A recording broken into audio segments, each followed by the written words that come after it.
अपने कुलूब को मुनव्वर व मुजल्ला किया। और आज की शब में भी आप हज़रात सरे शाम से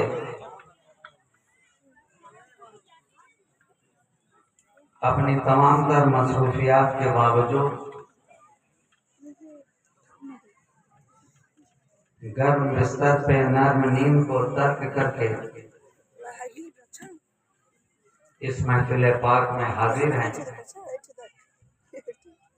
अल्लाह हम सब की इस हाजिरी और शिरकत को कबूल फरमाए।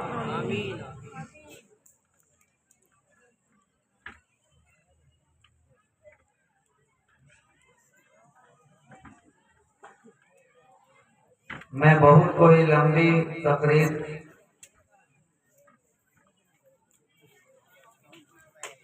आज की शब में न करना चाहता हूँ और ना ही करूँगा। बस इल्तिजा यही है कि जब तक मैं बोलूँ आप अपनी तवज्जो मेरी जानिब रखें।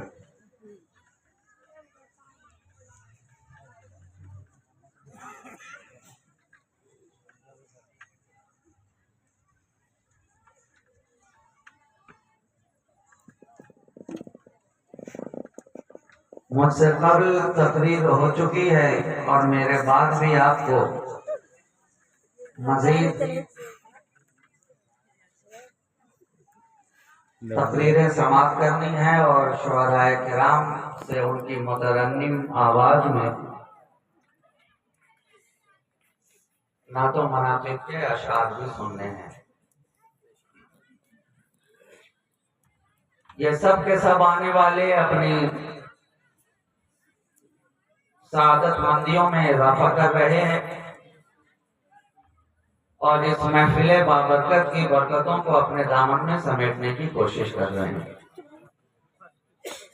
मैं भी उसी गर्ज़ व गायत के साथ इस महफिल पाक में हाजिर आ गया हूँ,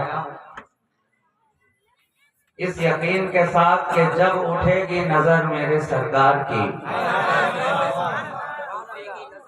जब उठेगी नजर मेरे सरकार की, बात बन जाएगी हम गुनहगार की।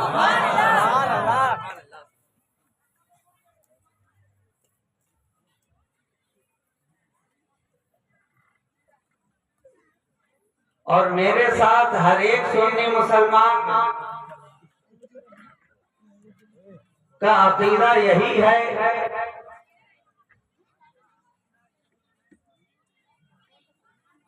उसका जज्बा-ए इश्क यही कहता है, उसका सोज़े दुरूं यही कहता है,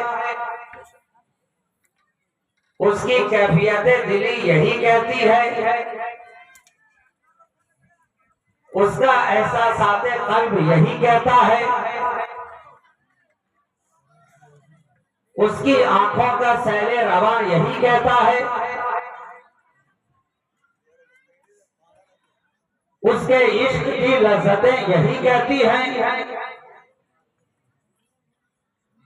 उसके दिल की धड़कन की सदा यही होती है।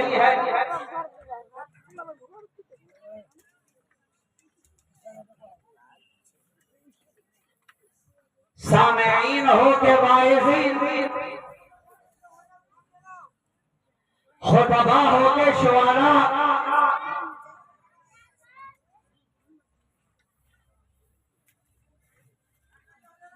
आने वाला हो या बोलने वाला, सुनने वाला हो के इंतजाम करने वाला,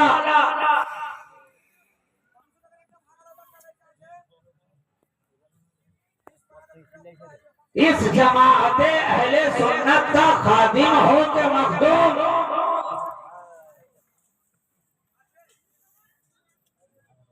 मुअल्लिम हो या मुतअल्लिम, पढ़ने वाला हो के पढ़ाने वाला, समझने वाला हो के समझाने वाला, सुनने वाला हो के बताने वाला, खानकाह में आने वाला हो के खानकाह में बैठने वाला, खलवत में पहुंचने वाला होके खलवत में रहने वाला, बाजारों से गुजरने वाला होके गोशा नशीन, बादशाह होके भिखारी, शाह होके बगा, हर एक की तमन्ना, हर एक की आरज़ू, हर एक की ख्वाहिश, हर एक के दिल की सदा यही है कि जब उठेगी नजर मेरे सरकार की बात बन जाएगी हम गुनहगार की। अरे गुनहगार तो गुनहगार हैं, परहेजगार भी इसी सब में खड़े नजर आ रहे हैं। हर एक उसी दर का मांगता, हर एक उसी दर का चाकर, हर एक उसी दर का गधा, हर एक की सदा यही है जब उठेगी नजर मेरे सरकार की बात बन जाएगी हम गुनहगार की। गुनहगार तो गुनहगार है, हमने तो देखा इताशियार भी यही कहते नजर आ रहे हैं जब उठेगी नजर मेरे सरकार की बात बन जाएगी हम गुनहगार की। सिद्दीक आए तो यही इल्तिजा करे, फारूक आए यही कहते नजर आए, उस्मान आए तो यही बोलते नजर आए, अली आए तो यही कहते नजर आए, तलहा जुबैर आए तो यही बोलते नजर आए, सादो सईद आए तो यही बोलते नजर आए, उबैदा बिनुल जर्राह आए तो यही बोलते नजर आए, हजरत अनस आए तो यही बोलते नजर आए, हजरत बिलाल की सदा जब उठेगी नजर मेरे सरकार की बात बन जाएगी हम गुनहगार की। सुहैब रूमी के दिल की धड़कन यही कहती नजर आ रही है, हजरत मिक़दाद के आंसू यही कहते नजर आ रहे हैं। हर एक की सदा सहाबी होके आराबी,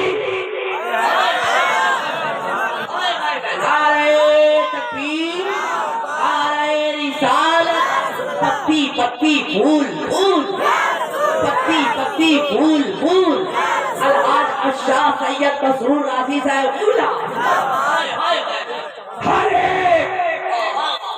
हर एक उनकी बारगाह से यही तवस्सुल और इस्तिआनत करता नजर आ रहा है।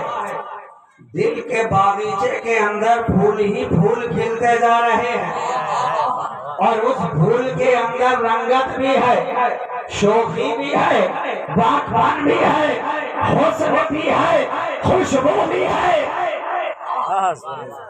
और क्यों ना हो, इश्क़े मुस्तफा में जो खिल गया तो खिल गया और जो खुल गया तो खुल गया और जो इश्क़ की तराजू पे खुल गया तो खुल गया।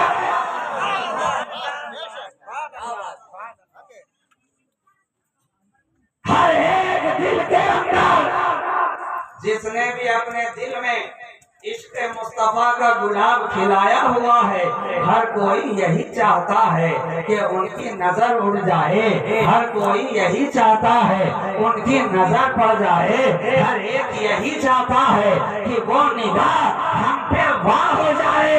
इसलिए कि हम जानते हैं जिस पे मेरी निगाह, जिस पे मेरे नबी की निगाह पड़ गई, जिस पे मुस्तफा की निगाह पड़ गई और जो उनके कदमों में आकर के पड़ गया, जिस पे निगाह पड़ गई और जो कदमे मुस्तफा में आकर पड़ गया उसके दामन में जवाहिरात भी जड़ गया और जो उनके खिलाफ में अड़ गया, जमीन के ऊपर रहा तो भी सड़ गया, नीचे गया तो भी सड़ गया।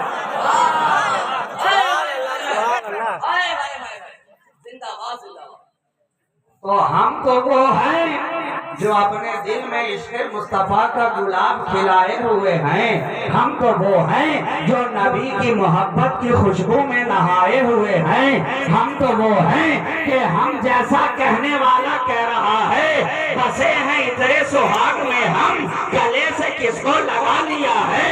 हमारा पैराहने मोहब्बत किसी की उतरी हुई खबर है।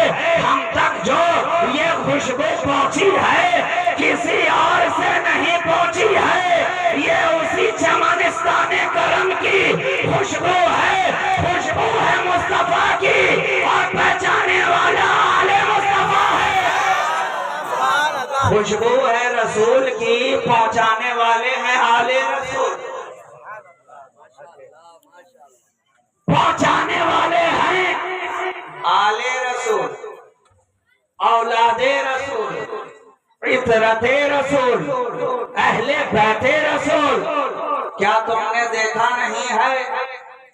अभी शायर ने कहा, पढ़ रहे थे कि हिंदुस्तान वाले क्या बताएंगे कि यहाँ का राजा कौन है या हुकूमत किसकी चलती है। मैं ये कहना चाहता हूँ कि हिंदुस्तान वाले ना बताएंगे तो कौन बताएगा? अरे अहले हिंद ना बताएंगे तो फिर कौन बताएगा? हम अहले हिंद हैं, हमारा शुमार नमक हलालों में होता है, नमक हरामों में नहीं होता। हम जानते हैं हमारे पास इस्लाम पहुंचा है तो ये एहसान है गरीब नवाज का।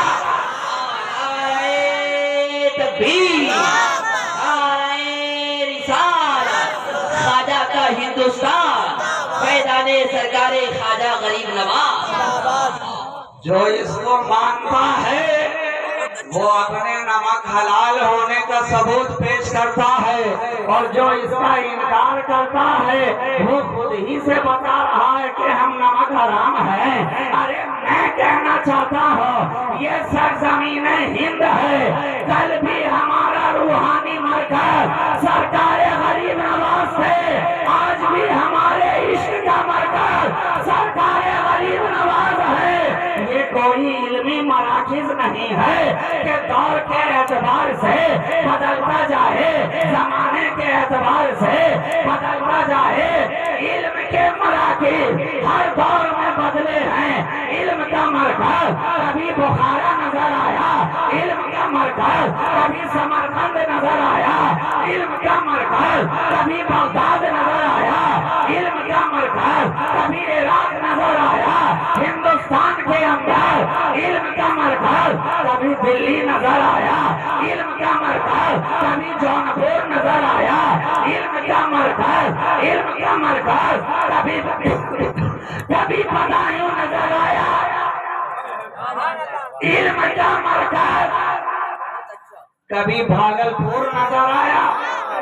ये इल्म के मराकिज बदलते रहे, मगर 1000 साल से हमारा रूहानी मरकज सरकारे गरीब नवाज, सरकारे गरीब नवाज। और ये मरकज बदलने वाला नहीं है, बदलने वाला नहीं है। जब तक गुलाम ख्वाजा इस धरती पर रहेंगे वो अपनी रूहानियत का मरकज सरकारे गरीब नवाज ही को मानेंगे। और कभी ऐसा भी होता है कि एक दौर के अंदर कभी कभी ऐसा भी हुआ कि इल्म और रूहानियत का मरकज भी एक हो जाता। ये बुजुर्गों के आस्थाने जो नजर आ रहे हैं, महबूबे इलाही की बारगाह, सरकार महबूबे इलाही ख्वाजा निजामुद्दीन औलिया, ये सब मराकिज हैं। दिल्ली के दूल्हा जब मसनद नशीन है तो इल्म का मरकज भी वही नजर आते हैं, रूहानियत का मरकज भी वही नजर आते हैं। लेकिन जरा पूछो तो सरकार महबूबे इलाही से कि है महबूबे इलाही, ये मरकजियत आपको मिली कहाँ से? जवाब होगा उसी ख्वाजाए खाजगा की दहलीज से, जिसे तुम क्या हम भी अपना रूहानी मरकज बनाए बैठे। तो मरकज तो सरकार गरीब नवाज है, और वहीं से धारे फूट रहे हैं, सोते फूट रहे हैं। जिस तरह आना सागर सरकार गरीब नवाज के छागर में आ गया, कशकोल में आ गया, जब गरीब नवाज ने चाहा आ गया, और जब गरीब नवाज ने चाहा अपनी जगह चला गया। लेकिन ये बताओ, क्या सरकार गरीब नवाज खुद से कहने के लिए गए थे कि सागर आजा? अपने गुलाम ही को भेजाना, अपने खादिम ही को भेजाना।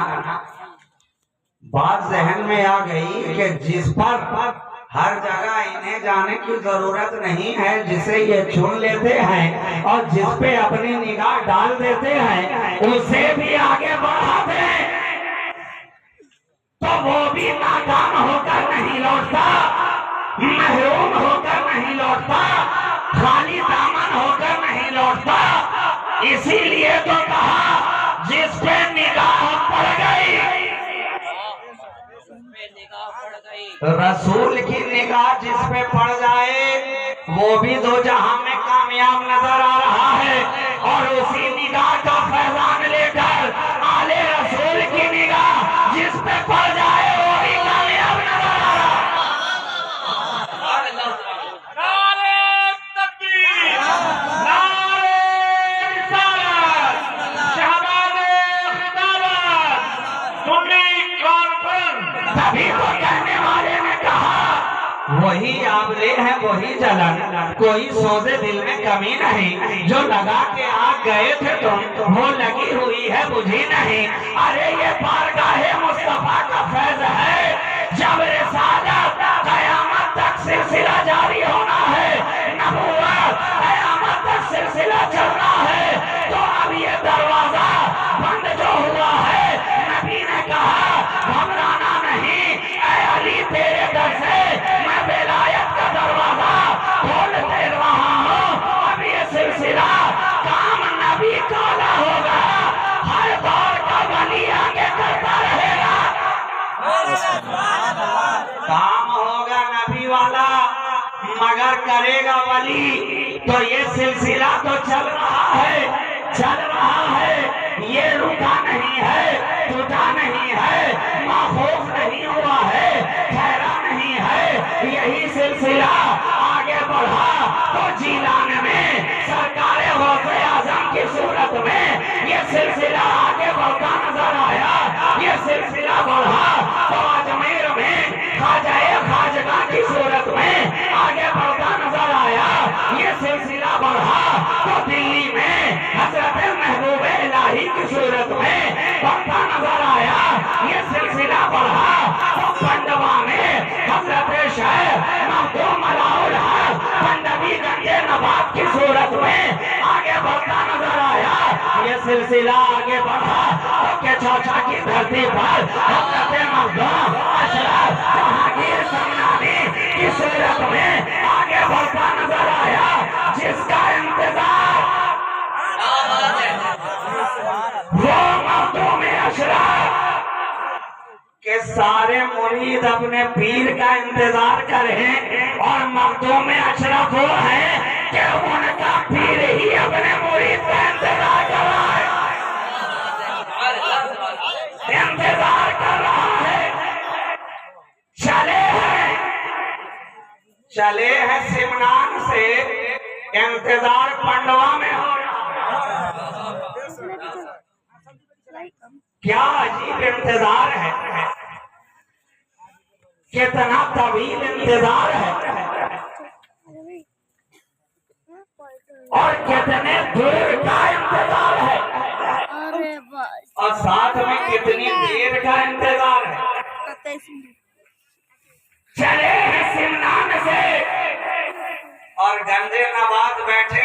पांडवा में। मगर देखिए ये खुशबू कैसी है, सिमनान की खुशबू यहाँ पांडवा वाले महसूस कर रहे हैं। आज लोग वाकया सुनाते हैं, मिसाल पेश करते हैं, बात भी बिल्कुल सच्ची है कि हजरत फाजिले बरेलवी ने पालकी को कांधा लगाने वाले सैयद की खुशबू महसूस कर ली।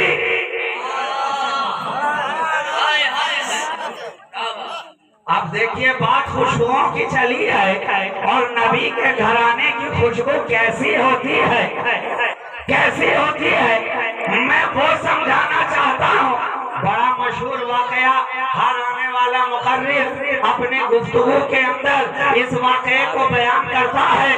दो चीजें ऐसी हैं जो बड़ी कॉमन नजर आती हैं। एक तो फाजिले बरेलवी का ये शेर कि तेरी नस्ले पाक में है, बच्चा बच्चा नूर का, तू है नूर, तेरा सब घराना नूर का। शाहिर आए तो पढ़े, नकीब आए तो पढ़े, मुकर्रिर आए तो पढ़े, आधा वो पढ़े, आधा सुनने वाला पढ़े, आधा सुनाने वाला पढ़े, आधा बोलने वाला पढ़े, आधा सुनने वाला पढ़े। इतना मशहूर है कि अभी जबान से तेरी नस्लें पाक कहा नहीं कि मजमे से आगे की आवाज बुलंद होने लगती है। इतना मशहूर शेर है कि हर जलसे के अंदर, हर बज़्म के अंदर, हर तकरीर के अंदर, हर नकाबत के अंदर, हर गुफ्तगू के अंदर, हर मजलिस के अंदर ये शेर ज़बान से बेखासो हर एक पढ़ रहा है, पढ़ रहा है, सुन रहा है, झूम रहा है, मचल रहा है, मचल रहा है। और दूसरी कॉमन बात, हर आने वाला खतीब ये वाकया जरूर बयान करता है कि आला हजरत ने पालकी पे बैठकर कांधा लगाने वाले सैयद की खुशबू को सूंघ दिया। और सैयद भी, ये देखिए आजकल लोग इस पर बड़ा तनकीद करते हैं, सैयद भी कैसा? क्या कोई मुफ्ती साहब थे? पालकी को कांधे लगाने वाला क्या कोई वक्त के मुफ्ती साहब थे? आलिम जमाना थे? अल्लामतुल दहर थे? कुछ भी नहीं।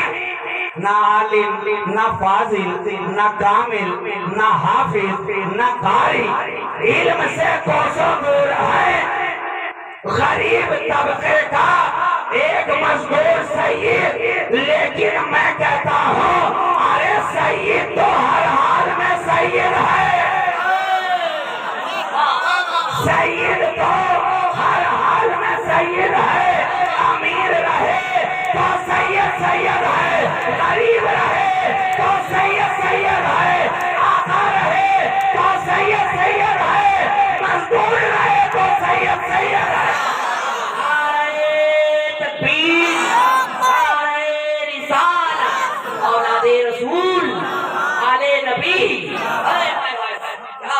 सैयद हर हाल में सैयद।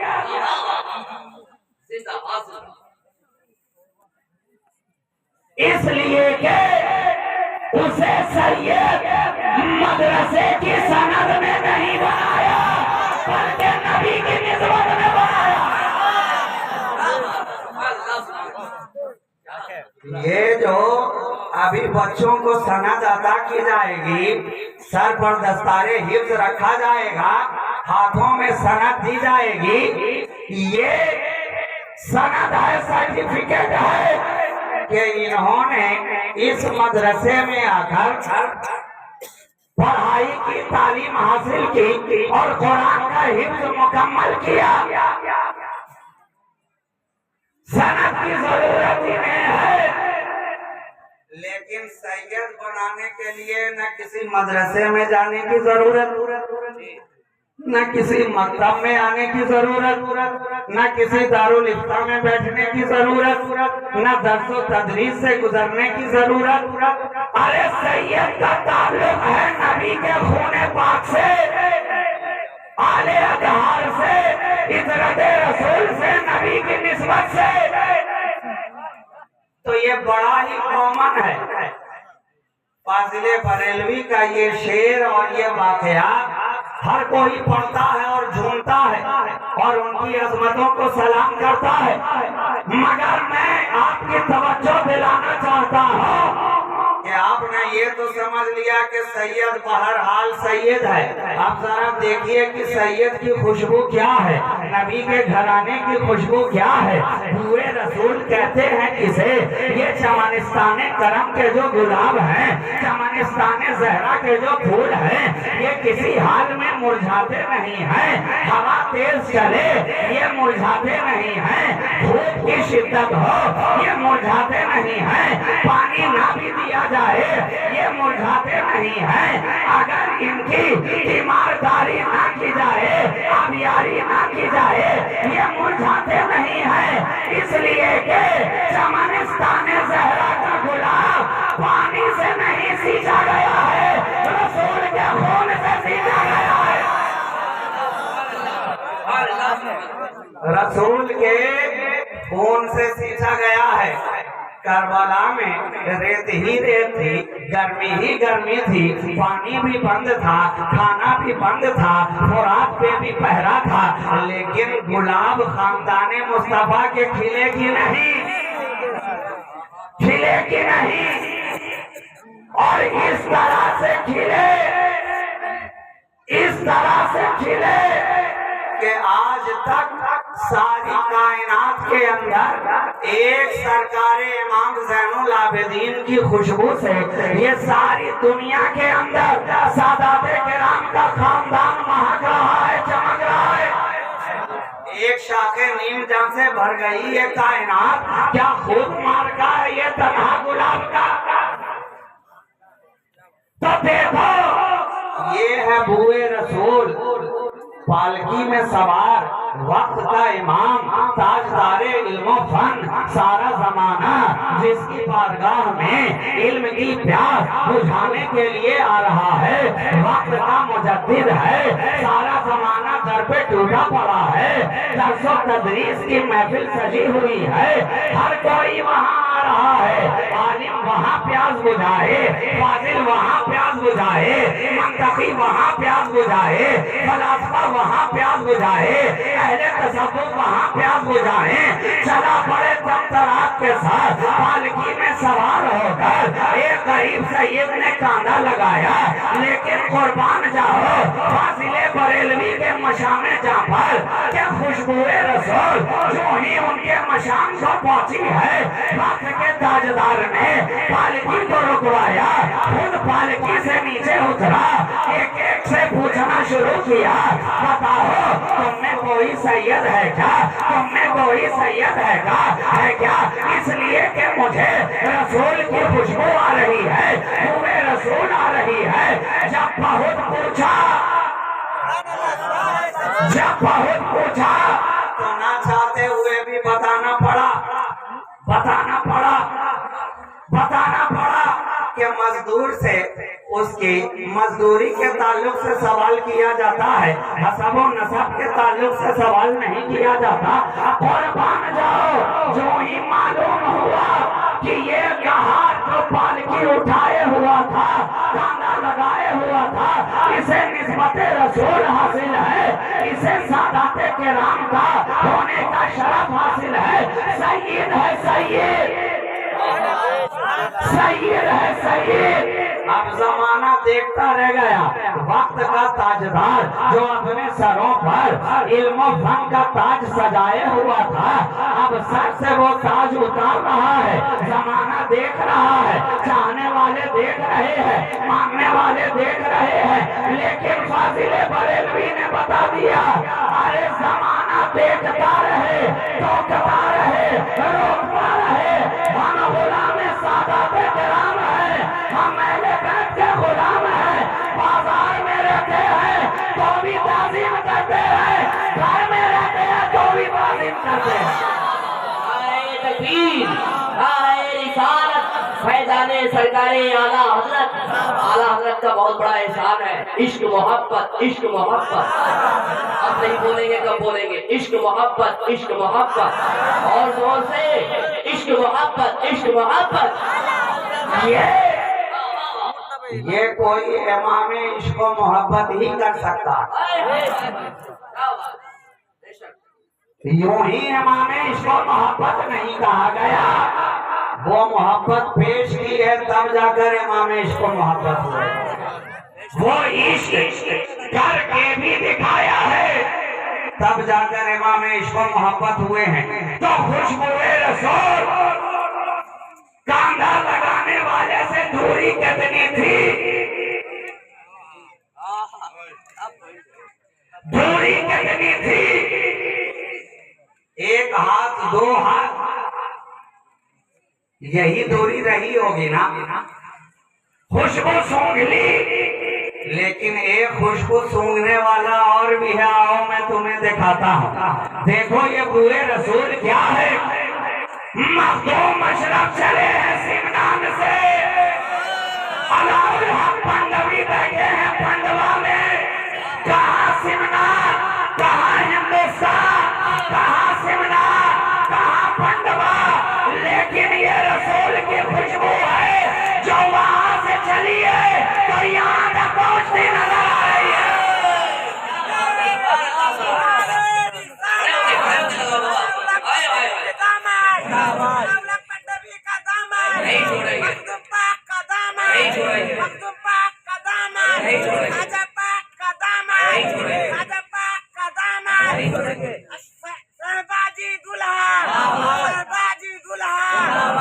हजारों हजार मील का फासला है, लेकिन देखिए रसूल की खुशबू कैसी है।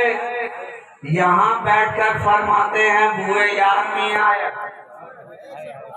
बुए यार मी आयत, यार की खुशबू आ रही है, यार की खुशबू आ रही है। और जब वो मखदूम अलाउल हक